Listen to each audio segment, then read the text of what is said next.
আমাদের নতুন একটা কাজ আর বেসের একটা কাজ আরম্ভ হয়েছে। এতদিন দেখছি বেস হয় যে আপনার চার কোনা আছে, এটা দেখতে নৌকার মতো বেস। যে এরা কাজ করতেছে, বেসের রস সোজা করতেছে।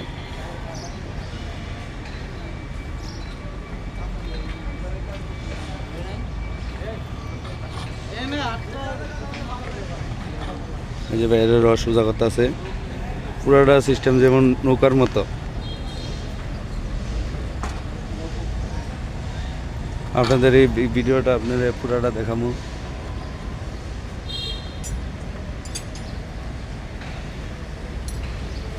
এই হলো নিচের বেস, এই বেসের থেকে তারপরে কলম উঠবো, কলম উঠটা তারপরে দিয়ে আপনার ডালাই দিব।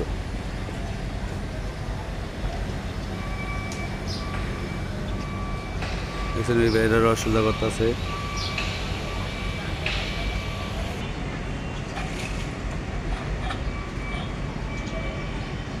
যে বাইরে রস সোজা করতেছে, একজনের 5 জন 6 জন ধরে